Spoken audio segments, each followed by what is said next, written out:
Merci, Monsieur le Président. Monsieur le Président, Mesdames et Messieurs les membres du Conseil, Mesdames et Messieurs, je voudrais commencer par présenter les regrets des ministres des Affaires étrangères de la Confédération des États du Sahel en raison de contraintes d'agenda. J'ai donc l'insigne honneur de prendre la parole en leur nom.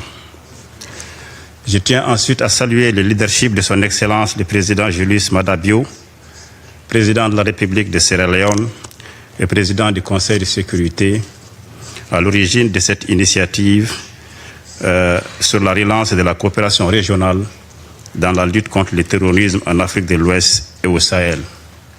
Je prends note des contributions de notre secrétaire général, M. Antonio Guterres, et du Dr Omar Aliou Touré, président de la commission de la CEDEAO. Mesdames et Messieurs, cette réunion est d'une importance particulière pour les États membres de la Confédération AES, que sont le Burkina Faso, le Mali et le Niger. En effet, depuis plus d'une décennie, l'Afrique de l'Ouest en général et le Sahel en particulier sont confrontés à un terrorisme imposé et soutenu par des sponsors étatiques étrangers. Nos populations, y compris les femmes et les enfants, sont lâchement assassinés ou soumises à des violences indicibles ou contraintes à l'exil ou tout simplement privées d'accès aux services sociaux essentiels. Cette violence abjecte n'épargne ni les écoles ni les centres de santé. Et comme ils ne peuvent plus faire face à nos vaillantes forces de défense et de sécurité, les groupes criminels sont aujourd'hui réduits à un terrorisme économique qui consiste à s'attaquer aux infrastructures civiles et à des axes de ravitaillement. Pour mettre fin à cette crise transnationale organisée et pour créer les conditions de développement durable au profit des populations sahéliennes, des Excellences le capitaine Ibrahim Traoré, président du Faso, chef de l'État, le général d'armée Assimi Goïta, président de la transition du Mali, chef de l'État, et le général d'armée Abdourahmane Tchani, président de la République du Niger, chef de l'État, ont décidé en toute souveraineté de prendre leur destin en main et de créer la Confédération AES afin de mutualiser leurs efforts, les efforts des trois pays dans les domaines de la défense, du développement et de la diplomatie. C'est ainsi que dans le domaine de la défense, les forces de défense et de sécurité de la Confédération des États du Sahel combattent ensemble, courageusement et sans relâche, les organisations criminelles et obscurantistes. Je voudrais ici rendre un hommage particulièrement appuyé à nos forces confédérales pour les sacrifices qu'elles consentent au quotidien pour la sécurisation de nos territoires, de nos populations et de leurs biens. Cependant, je tiens à souligner que la lutte contre le terrorisme est et doit rester une lutte régionale et internationale, notamment dans le contexte de l'expansion de la menace terroriste en Afrique de l'Ouest et ailleurs. Nous sommes donc entièrement disposés à la coopération avec les États de la région et l'ensemble des partenaires qui le souhaitent, bien évidemment dans le respect strict de la souveraineté de nos États, de nos choix stratégiques et de nos choix de partenaires et des intérêts de nos populations. Ainsi, concernant les initiatives régionales de coordination de lutte contre le terrorisme, il est essentiel de reconstruire la confiance entre les parties prenantes de la région en Afrique de l'Ouest. Il est notamment primordial que les États de la région Afrique de l'Ouest aient une compréhension commune de la menace terroriste et des réponses partagées à y apporter. Pour ce faire, il faut une approche autre que celle que nous avons jusqu'ici connue, faite d'ingérences extérieures hostiles, des sanctions illégales, injustes et inhumaines, voire des menaces d'intervention militaire dans un pays souverain. La nouvelle approche doit privilégier une approche constructive entre les acteurs régionaux concernés. C'est un préalable à toute initiative de coopération et de coordination régionale dans la lutte contre le terrorisme dans notre espace commun, en particulier dans le cadre du partage des renseignements. S'agissant de la coopération internationale dans la lutte contre le terrorisme, il y a lieu de souligner le rôle essentiel attendu du Conseil de sécurité, du secrétaire général et des autres mécanismes dédiés des Nations Unies. À ce niveau également, l'approche doit être revue et adaptée. Les rapports, les réunions, les résolutions et les déclarations sont certes utiles, mais pas suffisants face à la menace terroriste. Il faut des réponses concrètes, rapide et adapté aux réalités de chaque situation spécifique. Le Mali a connu une expérience non réussie de présence d'une mission des Nations Unies sur son territoire, la MINUSMA, dont la doctrine, le mandat et les règles d'engagement n'étaient pas adaptées aux besoins sécuritaires du pays hôte. La coopération internationale est donc également essentielle dans la lutte contre le financement du terrorisme, y compris le paiement des rançons contre la libération des otages.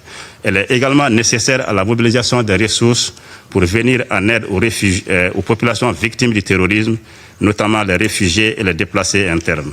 À cet égard, je suis particulièrement préoccupé du niveau très insuffisant de mobilisation de l'aide humanitaire nécessaire pour le Sahel, à peine 14% des besoins humanitaires. Je ne saurais terminer sans dénoncer avec force le terrorisme médiatique quotidien dont nos populations et nos pays sont victimes de la part d'une certaine presse militante, revancharde et nostalgique d'une hégémonie géopolitique. Il est regrettable de constater que cette presse ait choisi de faire l'apologie du terrorisme et de servir de véhicule de la propagande terroriste dans nos pays et dans notre région. Pour conclure, je voudrais ici rendre hommage à toutes les victimes du terrorisme, sahéliennes comme étrangères, civiles comme militaires, avec une pensée particulière pour ma compatriote Mariam Cissé, lâchement assassinée ce mois par des hordes terroristes. Je tiens ensuite à saluer la résilience admirable des populations du Sahel face à cette situation difficile que nos pays traversent.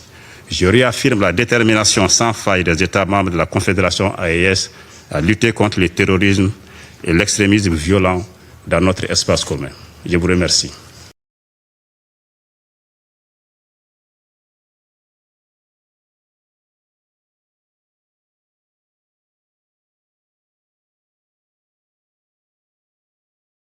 Le discours que vous venez d'entendre reflète une réalité profonde et souvent méconnue du grand public.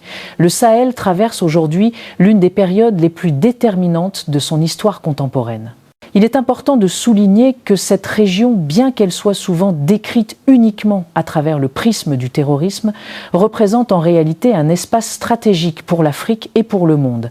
Le Sahel est une zone de transition, de commerce, de ressources et surtout de peuples résilients qui refusent de renoncer à leur dignité malgré des décennies d'instabilité. Lorsque l'orateur évoque la souveraineté, il ne s'agit pas d'un simple slogan politique, mais d'un besoin vital exprimé par des États qui ont longtemps été soumis à des modèles imposés de l'extérieur. Il faut comprendre que la souveraineté n'est pas un concept abstrait. C'est la capacité pour un pays de décider librement de sa sécurité, de ses alliances, de son développement et de son avenir. Or, dans le contexte sahélien, cette souveraineté a été mise à rude épreuve par les ingérences, les pressions diplomatiques, les dépendances économiques et les solutions sécuritaires souvent mal adaptées.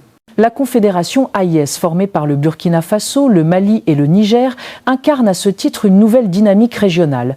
Elle marque la décision de prendre en main un destin longtemps confisqué par d'autres. Ce choix peut être perçu par certains partenaires internationaux comme un geste de rupture, mais pour les populations concernées, c'est un acte de survie. C'est une réponse à une situation où les mécanismes traditionnels n'ont pas donné les résultats attendus. Quand une région subit plus de 10 ans de terrorisme malgré les interventions étrangères, il est normal que les États concernés cherchent une autre voie. Il faut aussi revenir sur le rôle du terrorisme dans cette zone. Contrairement à certaines narrations simplistes, le terrorisme au Sahel ne se résume pas à un conflit religieux ou ethnique. C'est un phénomène hybride, transnational, profondément enraciné dans les trafics, la contrebande, les rivalités géopolitiques et parfois même dans les calculs de puissances étrangères. Les groupes armés exploitent la pauvreté, la marginalisation, les conflits communautaires, mais aussi les erreurs de gouvernance et l'absence de présence de l'État dans certaines zones reculées. L'orateur a insisté sur le financement du terrorisme, un point crucial mais souvent sous-estimé. Le terrorisme ne survit pas grâce aux idéologies seulement, mais grâce à des circuits financiers opaques, alimentés par le trafic d'armes, de drogue, d'or et parfois même par des rançons versées pour libérer des otages.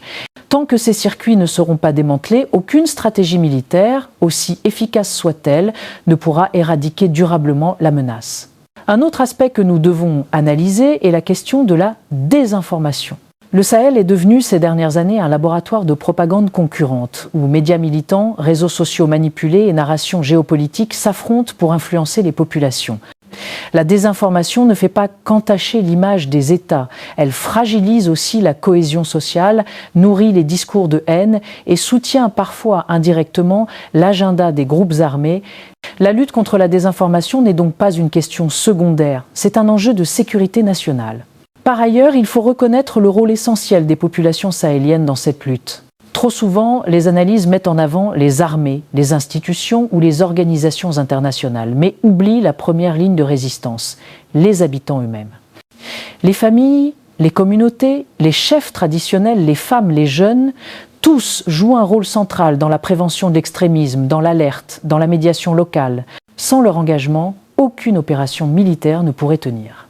L'un des passages les plus forts du discours concerne le développement. Le terrorisme prospère dans les zones où l'État est absent, où les écoles sont fermées, où les jeunes n'ont aucune perspective et où la pauvreté devient un piège. C'est pourquoi la Confédération mise sur l'électrification, l'agriculture, les infrastructures, les corridors économiques, les centres de formation. Ce sont là des leviers essentiels, car un territoire qui se développe est un territoire qui résiste.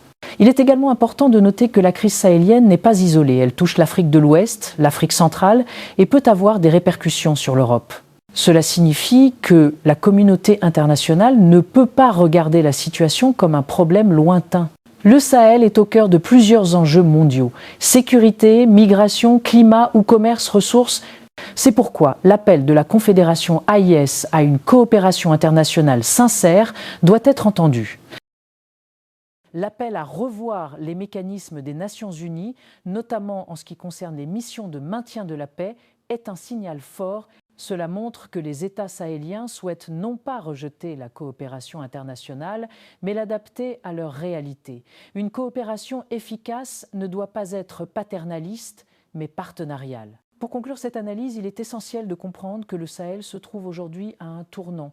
Soit la région réussit à bâtir un modèle de stabilité fondé sur la souveraineté, la coopération régionale et le développement, soit elle risque de s'enfoncer dans une crise prolongée dont les conséquences se feront sentir bien au-delà de ses frontières. Le discours présenté montre une volonté claire d'ouvrir une nouvelle page. Reste maintenant à savoir si cette volonté sera accompagnée, respectée et soutenue par l'ensemble des partenaires. Merci d'avoir suivi cette vidéo. Si vous avez aimé le contenu, abonnez-vous à la chaîne et activez la cloche pour recevoir toutes nos prochaines publications.